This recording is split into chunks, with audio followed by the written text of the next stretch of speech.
The Zephyrian High Command had assembled the largest armada in galactic history. 700 warships hung in the void above Kepler 4-2b, their hulls bristling with plasma cannons and antimatter torpedoes. Admiral Kethavar stood on the bridge of the flagship Domination, his 6 eyes fixed on the blue-green world below. "Status report," he commanded, his voice echoing through the cavernous bridge. "All fleets in position, Admiral," his tactical officer replied. "The human colony of New Eden lies defenseless. Their primitive technology poses no threat to our forces." Kethavar's mandibles clicked in satisfaction. Humanity had been a thorn in the Galactic Federation's side for decades. Their stubborn independence, their refusal to submit to proper authority, their inexplicable ability to survive against impossible odds. Today that would end. "Begin orbital bombardment," he ordered. "Leave nothing alive." The first salvo of plasma fire streaked toward the planet's surface, but before it could reach the atmosphere, something extraordinary happened. The very space between the fleet and the planet seemed to shimmer, like heat waves rising from summer pavement. The plasma bolts simply vanished. "What just happened?" Kethavar demanded. His sensors officer's voice trembled. "Unknown, sir. The energy signatures just disappeared." Then the stars began to move. At first it was subtle, a slight shift in the constellation patterns visible through the viewports. But within moments, entire star systems appeared to be rotating around some invisible axis. The crew pressed against the windows, their faces reflecting confusion and growing terror. "It's not the stars," whispered the navigation officer. "It's us. Something is moving our entire fleet." The thing that emerged from the void defied every law of physics the Zephyrians understood. It had no fixed form.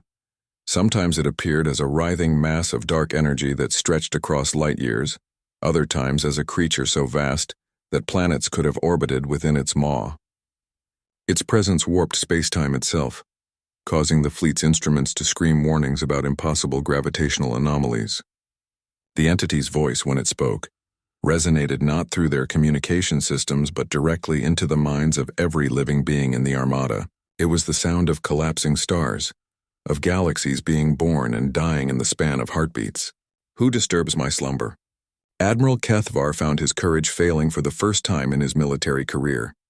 This was no creature from their databases, no known species in the galactic catalog.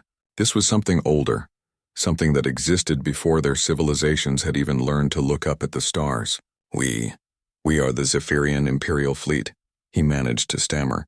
"We claim this system by right of conquest." The entity's laughter was the sound of reality tearing.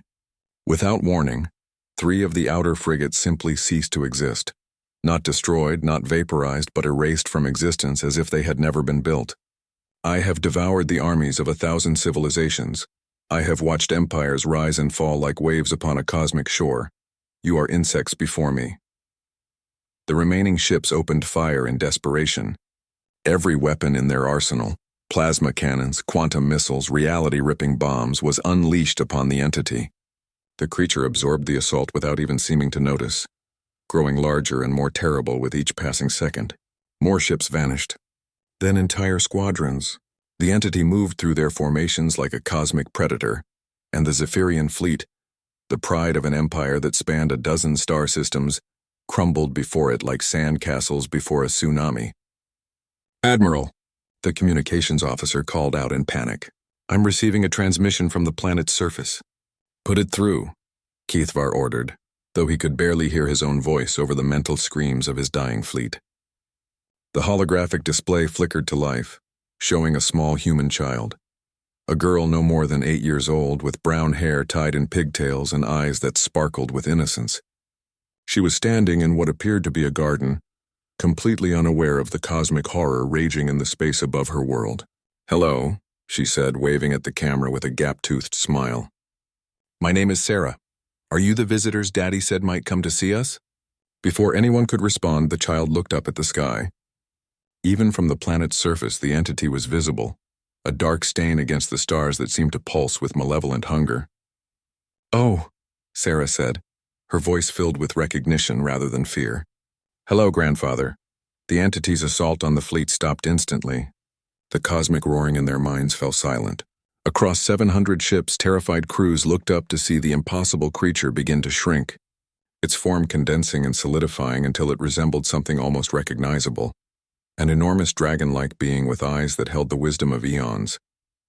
"Little one," the entity's voice had changed, becoming gentle, almost paternal. "It has been so long since you called my name," Sarah giggled. "Mommy says you've been sleeping for a really long time. She told me your real name, the one the old humans used to whisper when they needed protecting. She said if I ever said it with love instead of fear, you'd remember who you used to be." The entity, grandfather as she had called it, lowered its massive head toward the planet. Its voice now carried warmth instead of cosmic dread. "Your mother was always the wisest of my children's children, yes. Little Sarah, I remember now." Admiral Kethavar watched in stunned silence as the creature that had been systematically destroying his fleet began to fade, becoming translucent against the starfield. "Tell your people they are safe," grandfather said, his attention turning briefly to the Zephyrian ships. "But tell them also to remember, there are things in this universe older than empires, older than ambition. We sleep until our families call us home." The entity turned back to Sarah, its voice filled with ancient affection. "I must sleep again, little one, but I will listen for your voice. Will you visit my dreams sometimes?" Sarah asked. "Always." And then the creature was gone, leaving nothing but 700 battered Zephyrian ships and a small human colony that had just reminded the galaxy of a fundamental truth.